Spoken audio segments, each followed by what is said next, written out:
Shalom, selamat pagi Bapak Ibu Saudara yang terkasih dalam nama Tuhan kita Yesus Kristus.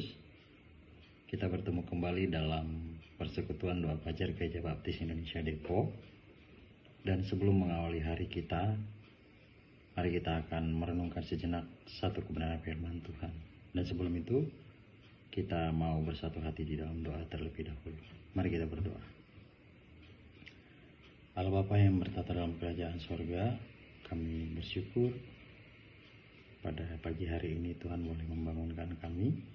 Dan saat ini Tuhan kami akan coba merenungkan kebenaran firman-Mu yang akan memberkati setiap kami. Kami mohon pimpinan yang berasal daripada Engkau. Dalam nama-Mu kami berdoa, haleluya, amin. Bapak Ibu Saudara yang dikasihi oleh Tuhan kita Yesus Kristus, pada pagi hari ini kita akan belajar satu kebenaran firman Tuhan yang terambil dari 1 Korintus pasal yang ke-15 ayat 55 sampai dengan 58. Saya akan membacakannya untuk kita semua. Mari kita memperhatikan Alkitab kita masing-masing. Hai maut, di manakah kemenanganmu? Hai maut, di manakah sengatmu? Sengat maut ialah dosa dan kuasa dosa ialah hukum Taurat. Tetapi syukur kepada Allah yang telah memberikan kepada kita kemenangan oleh Yesus Kristus Tuhan kita. Karena itu saudara-saudaraku yang kekasih, berdirilah teguh, jangan goyah, dan giatlah selalu dalam pekerjaan Tuhan. Sebab kamu tahu bahwa dalam persekutuan dengan Tuhan jeripayamu tidak sia-sia. Demikian pembacaan firman Tuhannya. Tema perenungan kita pada pagi hari ini adalah kemenangan atas dosa dan maut. Nah, Bapak Ibu Saudara, setiap manusia itu pasti berhadapan dengan dua hal yang besar dalam hidupnya. Yang pertama adalah dosa, dan yang kedua adalah maut. Yang pertama, dosa itu membuat manusia jauh dari Tuhan. Dan yang kedua, maut menjadi akhir yang menakutkan buat kita semua.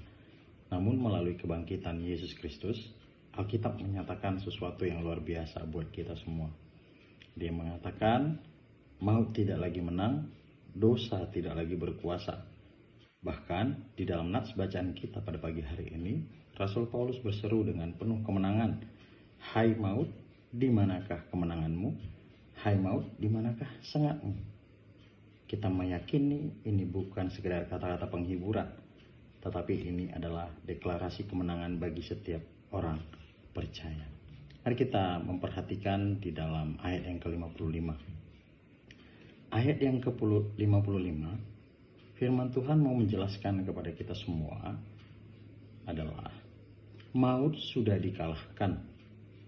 Di dalam nats ini, Rasul Paulus seperti sedang mengejek maut. Sesuatu yang dulunya ditakuti, sekarang tidak lagi menakutkan. Mungkin buat kita semua, kematian itu adalah akhir daripada segalanya. Dan di dalam nats ini firman Tuhan menjelaskan, dulu maut juga adalah akhir segalanya. Namun maut itu sekarang hanyalah pintu menuju hidup yang kekal. Karena kenapa? Karena Tuhan Yesus sudah mengalahkan maut melalui kebangkitannya. Dan buat kita orang percaya saat ini, tidak lagi hidup dalam ketakutan akan kematian. Ini yang bisa kita ambil dari ayat yang ke-55. Dan berikutnya, ayat yang ke-56. Firman Tuhan mengatakan dalam frasa, sengat maut ialah dosa. Bapak Ibu, dosa itu sama seperti racun yang membawa pada kematian. Dan di dalam nats ini, hukum Taurat memperjelas dosa, tetapi tidak menyelamatkan. Dan tanpa Kristus, manusia akan terikat oleh dosa. Namun di dalam Kristus, dosa tidak lagi menguasai hidup kita. Kita sudah dibebaskan. Bahkan firman Tuhan mengatakan, kita diberi kuasa berkata tidak terhadap dosa. Jadi pada intinya dari ayat yang ke-56 ini, kita tidak lagi hidup menjadi budak dosa, tetapi kita sudah dimerdekakan di dalam Kristus. Dan di ayat yang selanjutnya, ayat yang ke-57, firman Tuhan mau menjelaskan kepada kita semua, kemenangan diberikan oleh Kristus. Firman Tuhan mengatakan di ayat 57 ini, syukur kepada Allah yang telah memberikan kepada kita kemenangan oleh Yesus Kristus Tuhan kita. Artinya, Bapak Ibu, kemenangan itu bukan hasil usaha kita sendiri, bukan hasil jeripaya kita sendiri, melainkan kemenangan itu adalah pemberian, adalah anugerah yang Tuhan berikan buat orang-orang percaya. Tuhan Yesus sudah menang, dan kita pun sebagai orang percaya ikut di dalam kemenangan itu. Hidup orang percaya adalah hidup dalam kemenangan setiap hari. Ini adalah poin yang penting buat kita semua, Bapak Ibu Saudara. Dan setelah kita mengalami kemenangan atas dosa dan maut, apakah kita terbebas daripada dosa? Tentunya tidak. Kita harus terus mendisiplin diri.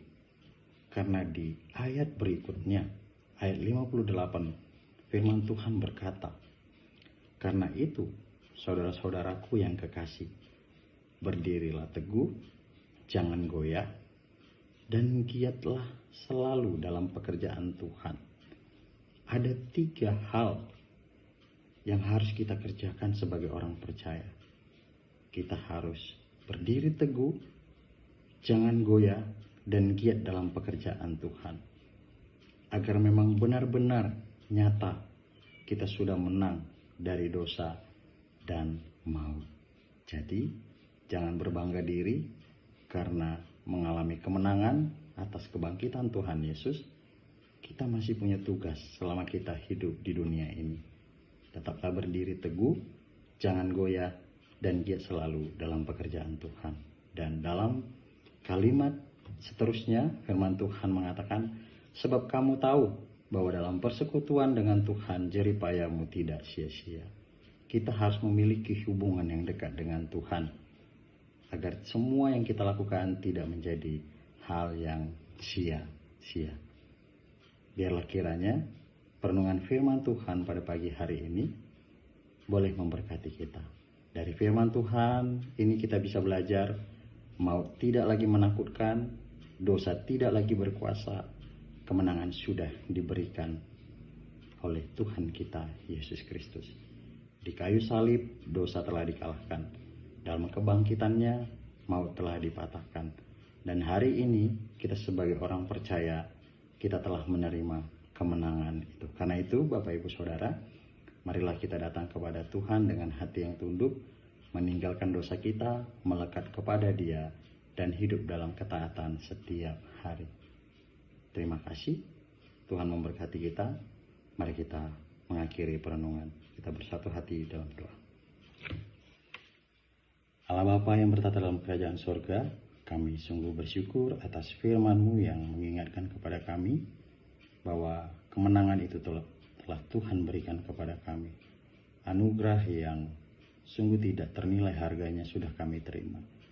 Biarlah kami tetap berdiri teguh, tidak goyah, dan selalu setia dalam pekerjaan Tuhan. Ampunilah segala dosa dan kesalahan kami, agar kami layak di hadapan Engkau. Kami menyerahkan aktivitas kami seterusnya hanya ke dalam tangan pengasihan-Mu. Dalam nama Tuhan Yesus kami berdoa dan mengucap syukur. Haleluya. Amin. Shalom, selamat pagi. Tuhan memberkati kita sekalian.